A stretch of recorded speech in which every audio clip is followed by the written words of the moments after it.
are ready to begin? Yay! Welcome to the workshop. And let's learn how to instant manifest.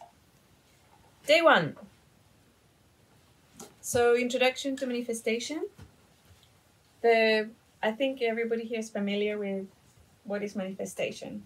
We're manifesting all the time, 24/7. We're always continuously manifesting. And we're manifesting within the confines of the human collective agreement, Gaia's agreement, and all the other species on the planet's agreement of what stays solid and permanent and you can't change, and the things that you can change and don't stay so solid. And the more and the closer you get to the human created agreements, as in social agreements, the more subtle those agreements are. So the solidity of the floor is a very, very solid agreement. So we don't fall through when we walk on it. So anything that's made of matter, houses, roads, trees, our physical bodies, all the things that we know are made of matter are more difficult to change within a manifestation. But again, the solidity is like it's more difficult to change the shape and form of a rock than it is of a physical body, because this physical body is more subtle, right? It's made of mostly water, so we could, in theory, completely change our shape if we really wanted to. Manifestation that we talk about and are talking about is conscious manifestation. Conscious manifestation differs from the everyday manifestations that you're doing because you make a conscious decision of what you want, and then you do the actions in the real world and you create your stories in the real world to get that manifestation into the matrix, into the physical reality. Or if it's a subtle manifestation like enlightenment, or an expanded sense of awareness, or being really good at mathematics, or anything like that that's more subtle, that is easier to do, it's faster, and you don't have to have the entire human collective's agreement on it, just a few small collectives that you might be part of. So let's say, for example, that one of you decides, for my manifestation, conscious manifestation, I want to become enlightened within this week. So if you're married, if you have children, if you have a job, if you have best friends or community, that's going to affect them, because suddenly there's a lot of things that you're doing right now and a lot of co-creations that you're involved right now that you no longer want to be interested in if you become enlightened. And other things will become more important to you. So the collective agreement of all those people will be taken into consideration. And that agreement can happen before you're born, right? So you could say, a group of people are going to be a family, and one of those is going to be a member of that family is going to become enlightened, and at age 30, let's say, right? So let's say it's the dad, and the dad is a good provider, goes to work every day and comes home, watches TV and plays with the children and everything's happening. And like that example of that man who went to Walmart, I think it was, and he was paying for his groceries and became enlightened. In the line. In the line, the grocery line. And then it was all gone. It was all different, right? Because then his goal became different. It was about teaching enlightenment. He was no longer interested in his children. He was no longer interested in his wife or his job. So not really even capable of. He wasn't capable of writing the check for the bills or any of that. Yeah, he wasn't even capable of going to work or writing a check. So, yeah, it comes with a little few things, because the enlightenment. What does it mean? You're in the light and becoming more and more aware. It's very difficult, especially if you go all the way to oneness, to drive a physical body. You need certain things to be able to drive your physical body.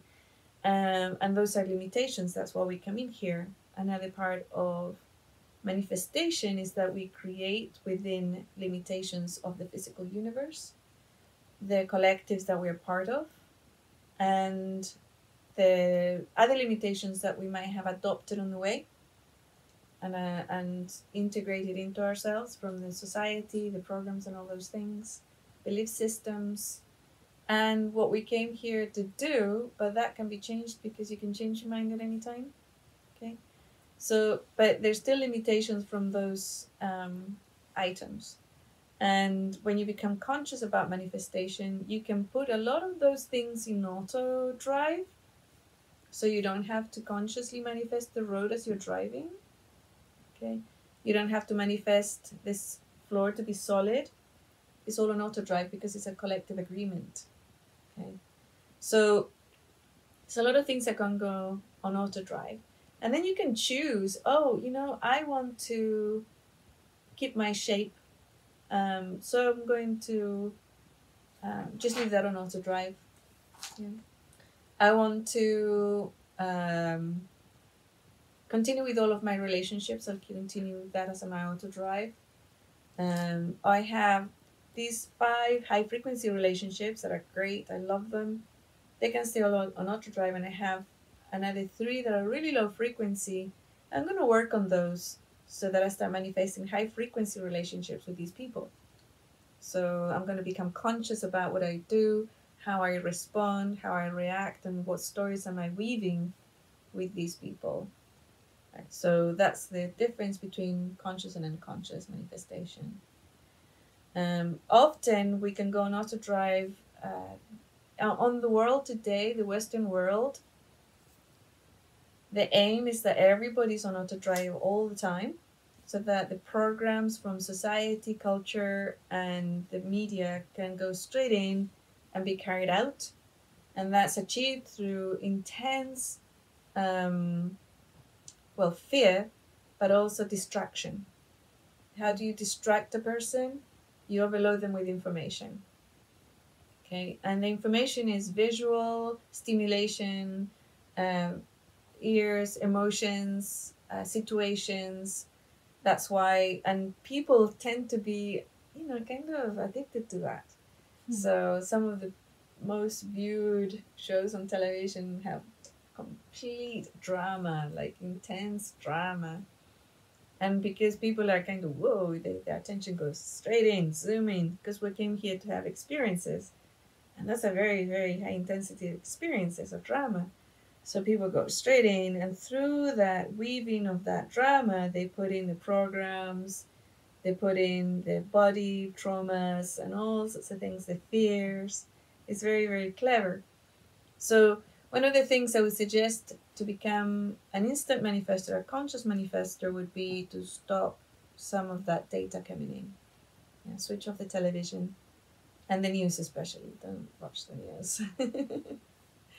And other things like social media. If you like using social media, stick to high frequency channels and apps that are not 100% distracting. Okay. I've found many people would say, oh, I went to Facebook to check on one of my friend. 3 hours later, I realized I missed breakfast and this and the other. So yeah, manifestation, and we're going to be doing more into each part of it. The part of the human, it's become, as a human being, you are in a very special position to change and have conscious awareness of the experiences that you have on Earth. You can do this. Other beings, not so much. To a certain degree, they are doing it, but it's more like long-term things. So a chicken could be born in a place like this where they roam free, they have food, they have protection, they get smart and then they'll go off onto the fields where coyotes can get them. And even though they are in a paradigm of being a chicken, and mostly I'm going to happen as somebody's food, coyote, eagles, you name it, every predator out there is after the chickens, including humans. There's a choice for that chicken individually and as a collective to be born somewhere like this, or be born in one of those battery hen places where they don't see the sunshine, they don't know what grass is, so maybe they let them out once to a grassy field so they can say grass fed, you know. And other kitty cats and puppy dogs, you know, they have different experiences depending where they're born. So there are choices, and they can make high frequency choices. As one of the things about being able to become conscious of your manifestations is actually when you do become conscious, that's when you have choices. That's when you can step in and out of karmic cycles and other such things, right? That's when you can step out of cycles of victim-aggressor, when you become conscious. Before you become conscious, literally, it's practically impossible to get out of those. And that's why people say that you're stuck in a karmic cycle, is because they haven't become aware and conscious. Often we'll see a cruelty happen, and because we're light workers, we go for the aggressor. You know, how dare you do that to that person, animal, place, location, planet, right? What we don't see is that the victim is needed in the cycle. But we rarely go, how dare you become a victim of that aggressor? How dare you do that in my planet, you know? So that energy of righteousness is part of the cycle. It feeds their cycle. But if you were to say, yeah, we're not doing that here anymore. If you want to play those games, victim aggressor, go somewhere else. And for both of you, you actually don't have to be an aggressor anymore. You have other high frequency choices. And you don't have to be a victim anymore. You have other high frequency choices. And even if we do it mentally, that energy, because of our awareness, will go into their lives and seed that empowerment into them.